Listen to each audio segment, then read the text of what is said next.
Hello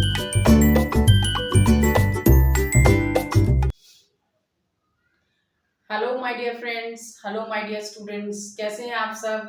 उम्मीद करती हूँ कि बहुत बढ़िया होंगे। और अपने जितने भी मेरे स्टूडेंट्स हैं उनको कहना चाहूँगी all the best for your exams, क्योंकि अभी सभी के एग्जाम्स चल रहे हैं और सभी अपनी तैयारी में जोरों शोरों से लगे हुए हैं।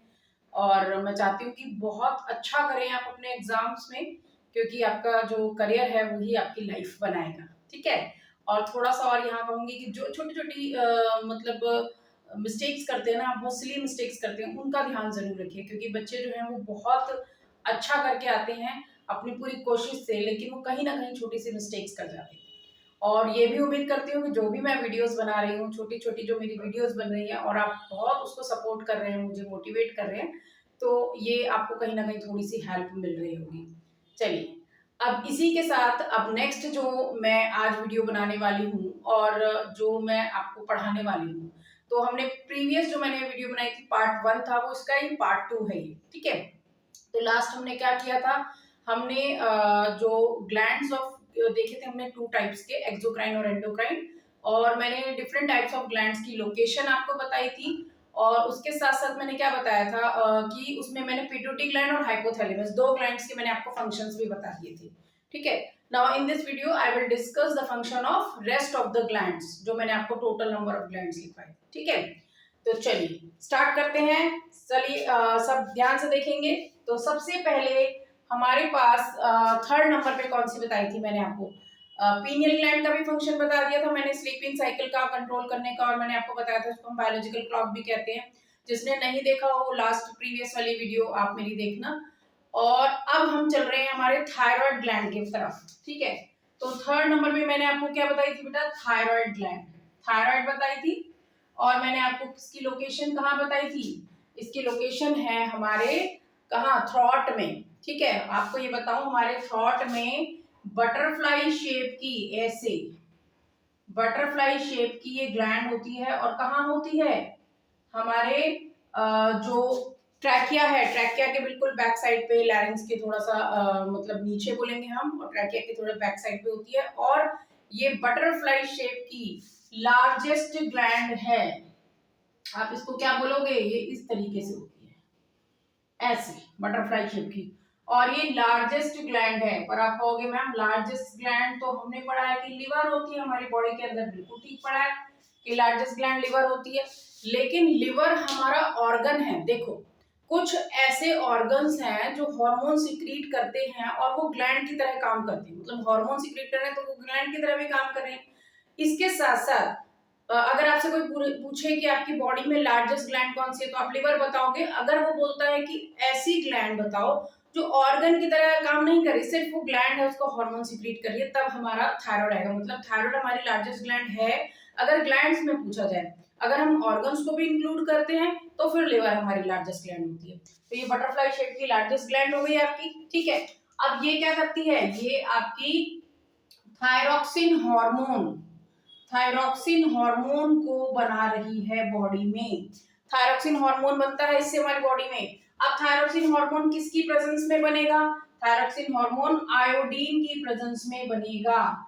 आयोडीन युक्त नमक खाइए, बोला जाता है आयोडीन होना चाहिए आपके नमक में। क्यों होता है, क्योंकि आयोडीन होगा तो थायरोक्सिन हार्मोन बनेगा, थायराइड ग्लैंड थायरोक्सिन हार्मोन बनाएगी।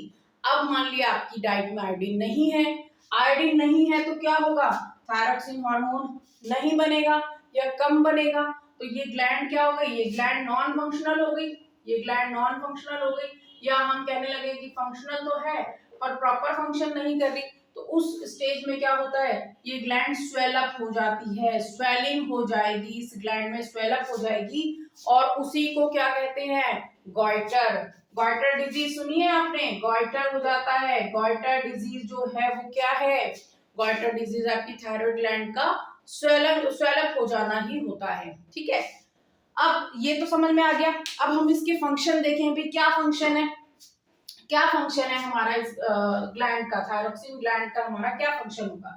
ठीक है, सॉरी थायराइड ग्लैंड का क्या फंक्शन होगा, थायरोक्सिन हार्मोन बन रहा है। ठीक है, क्यों जरूरी है हमारी बॉडी के अंदर, बहुत जरूरी है, बहुत बहुत बहुत ज्यादा जरूरी है। आपने ये पढ़ा होगा कि ग्रोथ हार्मोन आपकी ग्रोथ करता है। ग्रोथ हार्मोन आपकी बॉडी की ग्रोथ करता है, ठीक है। वो तो सिर्फ आपकी क्या ग्रोथ कर रहा है, आपकी हाइट को बढ़ा रहा है ग्रोथ हार्मोन। पर थायराइड ग्लैंड जो थायरोक्सिन हार्मोन बना रही है, ये थायरोक्सिन हार्मोन आपकी ओवरऑल ग्रोथ कर रहा है। ओवरऑल से क्या मतलब, आपकी फिजिकल ग्रोथ, आपकी मेंटल ग्रोथ, आपकी बॉडी के जो मेटाबॉलिज्म है उसको ये बिल्कुल आपका बैलेंस कर रहा है। क्यों? क्योंकि ये कार्बोहाइड्रेट और आपके फैट और प्रोटीन तीनों के मेटाबॉलिज्म के लिए जरूरी है। कार्बोहाइड्रेट, फैट एंड प्रोटीन तीनों के मेटाबॉलिज्म के लिए जरूरी है। अगर एक प्रेग्नेंट वुमन को थायरोक्सिन हार्मोन की डेफिशिएंसी हो जाती है तो जो फीटस होगा, जो एम्ब्रियो होगा या फीटस होगा, डेवलपिंग एम्ब्रियो जो हम बोल सकते हैं, तो उसके अंदर मेंटल रिटार्डेशन भी हो सकती है। मतलब बच्चा जो है वो मेंटली रिटार्डेड भी पैदा हो सकता है। क्यों? क्योंकि थायरोक्सिन हार्मोन कम हो गया, और थायरोक्सिन हार्मोन कम होने से क्या होगा, आपका कंप्लीट मेटाबॉलिज्म नहीं होगा। तो इस वजह से जो क्या होगा कि थायरोक्सिन हार्मोन ओवरऑल जो ग्रोथ कर रहा है ग्रोथ नहीं हो पाएगी।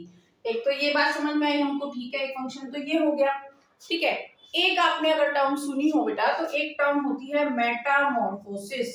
एक टर्म होती है मेटामॉर्फोसिस। मेटामॉर्फोसिस क्या होता है? मेटामॉर्फोसिस में लार्वल स्टेजेस के थ्रू डेवलपमेंट होता है।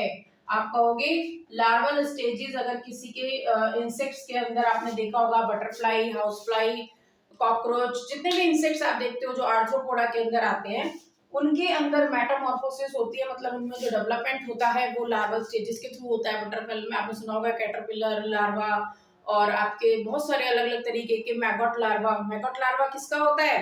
मैगोट लार्वा आपका होता है मॉस्किटो के अंदर मैगोट लार्वा होता है। उसके अलावा आपका मैगोट लार्वा हाउस फ्लाई में भी मिलेगा आपको, ठीक है। प्यूपा सुना होगा आपने, ठीक है। तो इस तरीके से डिफरेंट डिफरेंट टाइप्स के लार्वा होते हैं, और वो आपके एडल्ट में कन्वर्ट होते हैं, तो उस प्रोसेस को मेटामॉर्फोसिस कहते हैं। वो भी थायरोक्सिन से होगा। अगर आपने फ्रॉग का लार्वा सुना है, टेडपोल, फ्रॉग के लार्वा को क्या कहते हैं? टेडपोल कहते हैं। अब अगर हमने, जब वो टेडपोल लार्वा है उसके अंदर से अगर थायराइड ग्लैंड को निकाल दिया, तो आप जानते हैं कि थायराइड ग्लैंड को निकालने की वजह से टेडपोल कभी भी एडल्ट नहीं बन पाएगा। टेडपोल क्या होगा? टेडपोल ही रह जाएगा, वो एडल्ट में कन्वर्ट नहीं हो पाएगा, ठीक है। तो इसीलिए थायराइड ग्लैंड समझ में आया कितना जरूरी है, थायरोक्सिन हार्मोन कितना जरूरी है metabolism of carbohydrate, fat and protein के लिए। It is very very essential, ठीक है।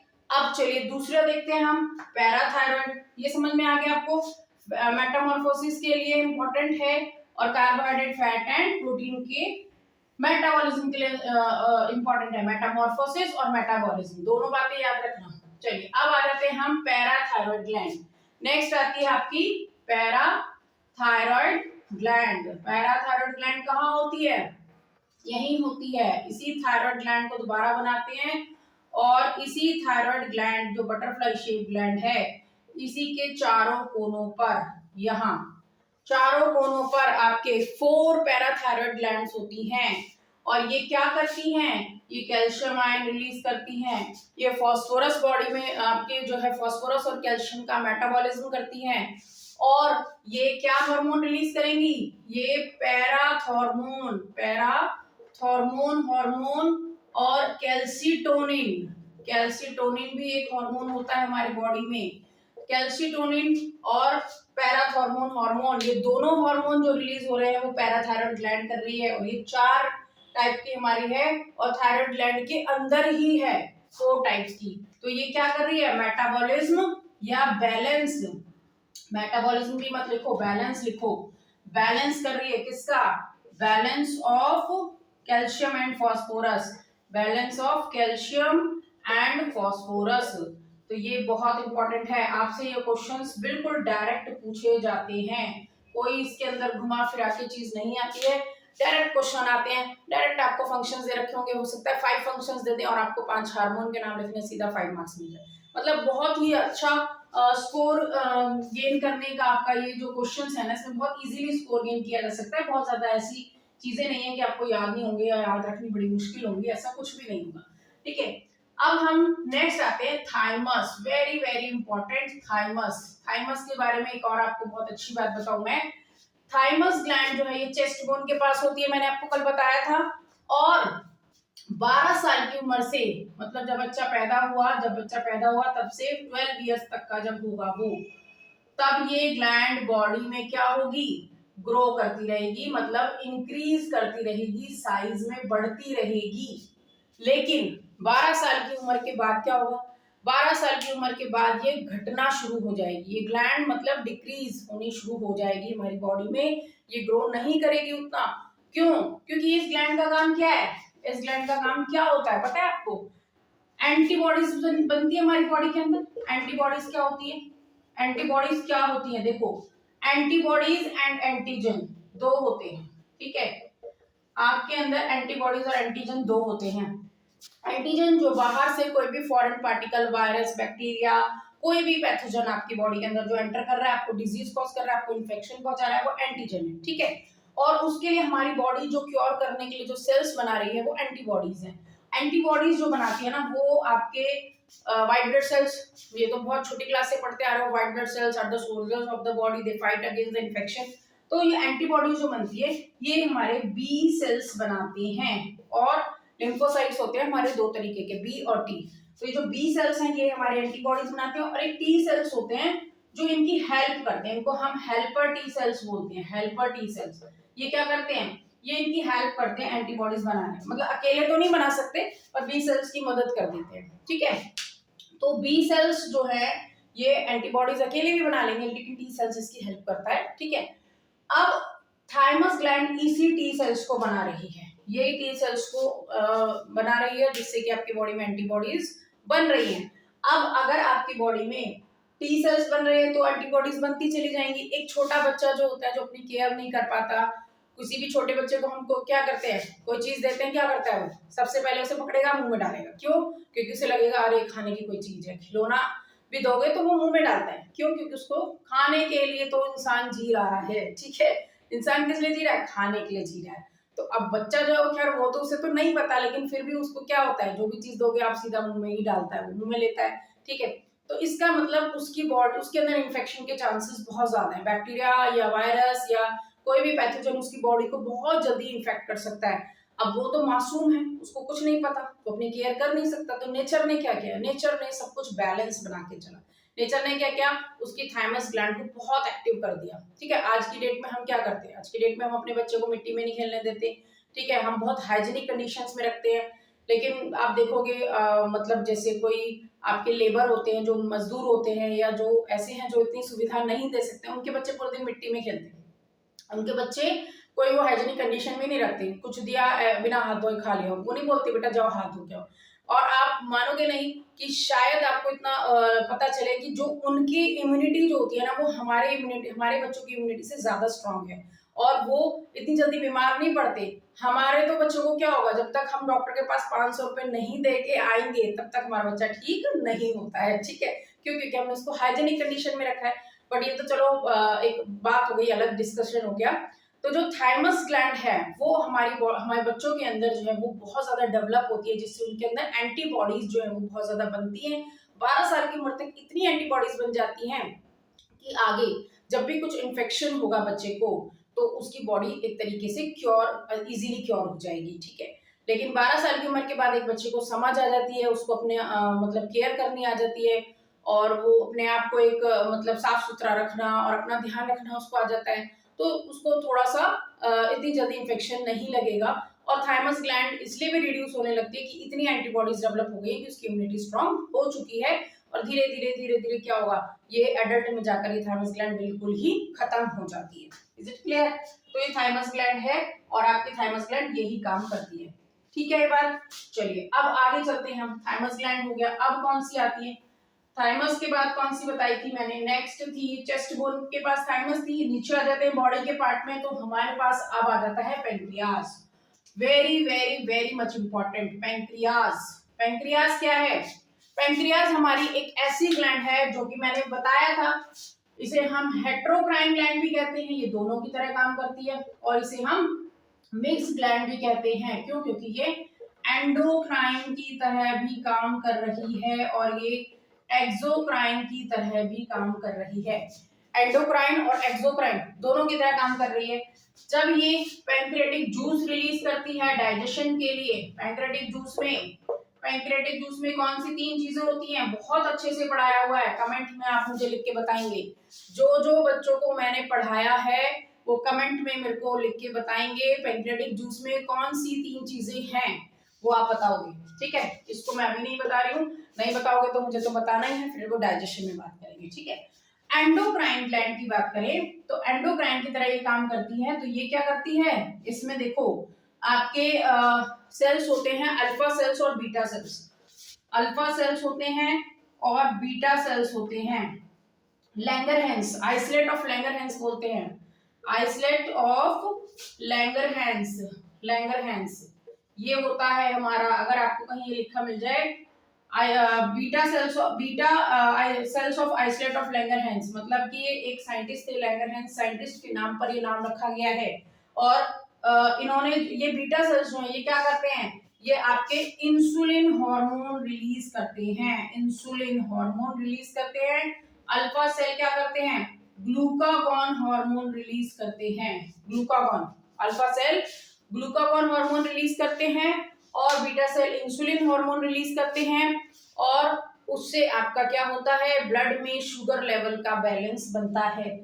ब्लड में शुगर लेवल अगर बढ़ता है या घटता है, देखो इसमें थोड़ा सा बच्चों को कंफ्यूजन रहती है कि किसी बुक में ग्लूकागॉन दिया हुआ है, किसी बुक में इंसुलिन दिया हुआ है, थोड़ा सा ध्यान से सुनो। देखो अगर आपका ब्लड में ग्लूकोज का लेवल बढ़ रहा है, ग्लूकोज का लेवल घट रहा है, कुछ भी हो रहा है, इंसुलिन उसको कंट्रोल करेगा नॉर्मल कंडीशन में, जब ऐसा हो रहा है, नॉर्मली हो रहा है, ठीक है। लेकिन अभी हम एड्रेनलिन का फंक्शन पढ़ेंगे। एड्रेनलिन क्या करता है, एड्रेनलिन जो होता है वो ब्लड में ग्लूकोज के लेवल को बढ़ाता है, और उसको कौन बढ़ा रहा है, ग्लूकागॉन हार्मोन बढ़ाएगा। तो वो मैं अभी आपको बताऊंगी, जब अभी इसको सुनो फिर जब उसको बताती हूँ तो दोनों कनेक्ट हो जाएंगे, फिर आपको समझ में आ जाएगा। तो अभी आप इतना याद रखो कि इंसुलिन आपका जो है वो बीटा सेल से रिलीज होता है, अल्फा सेल से ग्लूकागॉन रिलीज होता है, पैंक्रियास के सेल्स हैं, जब ये दोनों रिलीज होंगे तो ये डायरेक्ट ब्लड में होंगे, इसलिए एंडोक्राइन की तरह काम करेगा। और एक्सोक्राइन की तरह जब ये पैंक्रियाटिक जूस रिलीज करता है, पैंक्रियास एक ऐसा ग्लैंड है जो दोनों की तरह काम करता है, exocrine and endocrine, that why it is called heterocrine gland and mixed gland, that's why it is called heterocrine gland and mixed gland, is it clear। चलिए अब हम बात करते हैं नेक्स्ट हार्मोन की या नेक्स्ट ग्लैंड की, जो हमारी किडनी के ऊपर लोकेशन है उसकी, उसको क्या बोलते हैं, एड्रीनल ग्लैंड, उसको क्या बोलते हैं, एड्रीनल ग्लैंड। एड्रीनल ग्लैंड कौन सा हार्मोन रिलीज करेगी, अभी मैंने बताया एड्रीनलिन, एड्रीनलिन हार्मोन रिलीज करेगी। इसको हम स्ट्रेस हार्मोन भी कहते हैं, ठीक है, इसको हम इमरजेंसी हार्मोन भी कहते हैं, इज इट क्लियर। इसको हम 3F हार्मोन भी कहते हैं।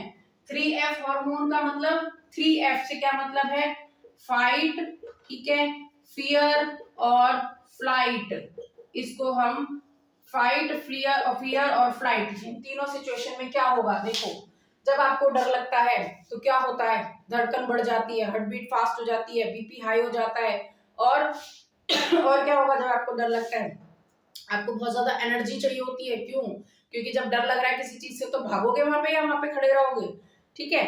और आपको अगर गुस्सा आता है, गुस्सा आता है, लड़ाई करते हो, फाइट करते हो तो क्या होता है, गुस्सा आता है, तब भी हार्ट बीट फास्ट होगी, ठीक है, तब भी बीपी हाई होगा, ये सारी चीजें तब भी होंगी, ठीक है। और अगर आपको कुछ ऐसा अचानक से आपको इतना बड़ा सा सरप्राइज कुछ मिल जाए कि आप 7वें आसमान पे हो, उड़ रहे हो आकाश में, मतलब कि जैसे आकाश में उड़ रहे हो से मेरा मतलब नहीं आकाश इंस्टीट्यूट पे उड़ रहे हो, ऐसा नहीं है, ठीक है। आप मतलब जैसे कोई हमने सोचा ना हो और हमारे सामने कोई ऐसा बिल्कुल गिफ्ट आ जाए, या हमारे पास एक ऐसी कोई पावर आ जाए कि हमें लगे अरे ये क्या एकदम से, तो उस वक्त, या आपने देखा होगा ना कई बार कहते हैं तो खुशी के आंसू, तो कितनी खुशी मिल जाए तब भी हमारी हार्ट बीट फास्ट हो जाएगी, तब भी हमारा बीपी हाई हो जाएगा, ठीक है, ब्लड प्रेशर बढ़ जाएगा। हाई का मतलब ये नहीं कि हमको कोई डिजीज हो जाएगी, बीपी थोड़ा सा नॉर्मल से हाई हो जाएगा, ठीक है।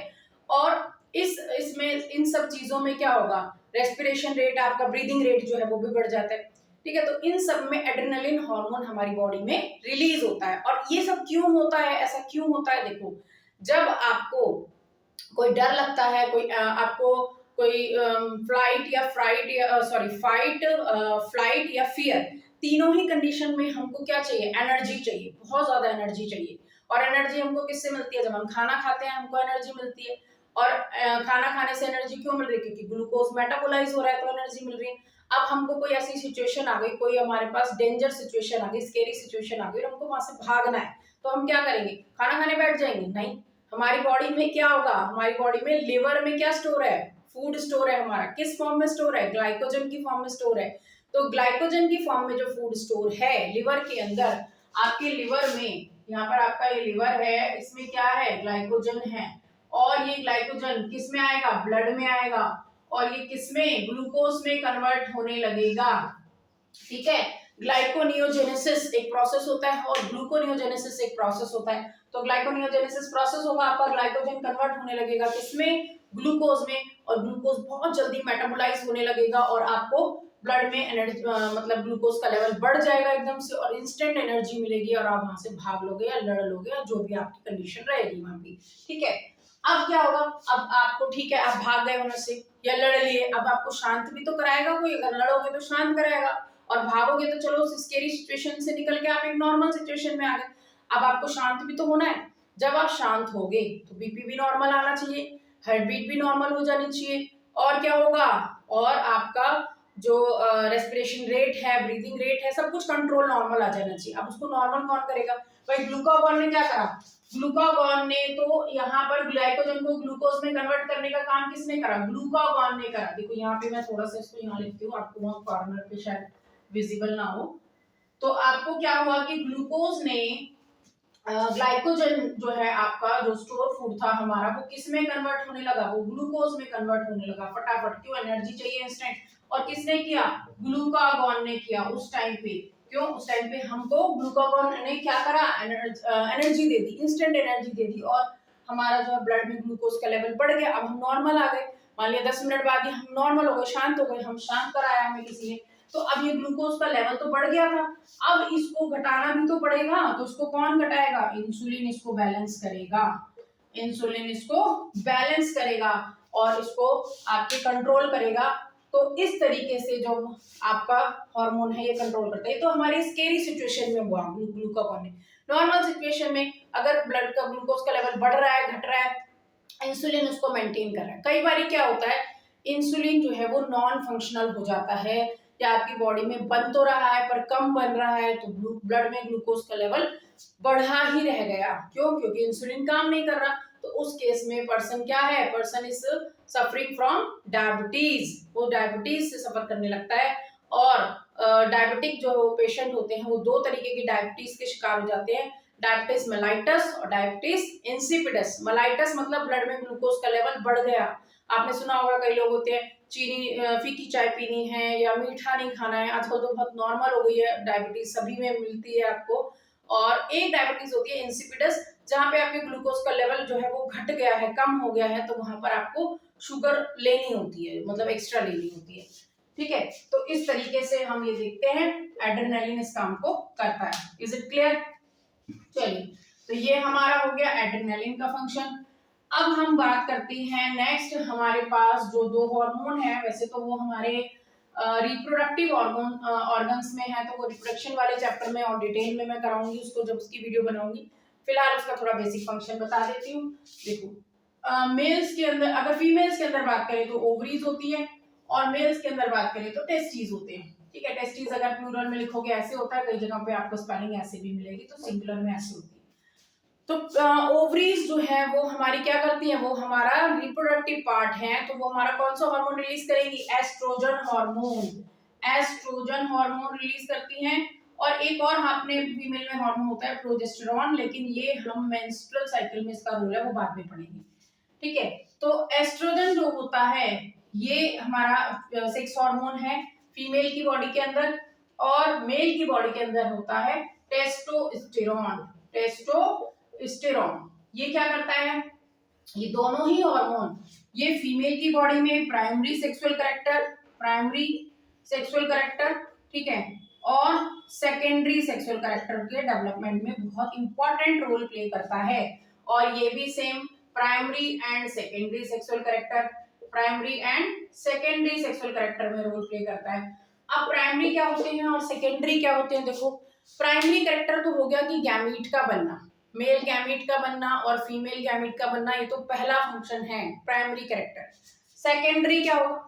सेकेंडरी होगा फीमेल के अंदर क्या होगा? फीमेल के अंदर वॉइस हाई पिच हो जाना, ठीक है, ब्रेस्ट डेवलपमेंट होना, ठीक है, मेंसेस का होना, ये सब सेकेंडरी सेक्सुअल कैरेक्टर्स हैं। हेयर ग्रोथ बहुत ज्यादा ना होना, और रिवर्स मेल में हेयर ग्रोथ होना, दाढ़ी मूंछों का आना, आवाज कैसी होती है? भारी हो जाती है, ठीक है, शोल्डर कैसे हो जाते हैं? ब्रॉड हो जाते हैं, ठीक है। तो ये सारे सेकेंडरी सेक्सुअल कैरेक्टर्स हैं जो मेल के अंदर होंगे और ये फीमेल के अंदर सेकेंडरी सेक्सुअल कैरेक्टर होंगे। जब इसको हम थोड़ा सा, मैं जब रिप्रोडक्शन का वीडियो बनाऊंगी तो आपको थोड़ा सा डीप में पढ़ाऊंगी। अभी हमको इतना बहुत है क्योंकि हमारे इसमें सिर्फ ये बताना है कि ये सेक्सुअल कैरेक्टर्स के लिए इम्पोर्टेंट है। इसके अलावा आपके जितने भी हॉर्मोन्स थे वो मैंने बता दिए।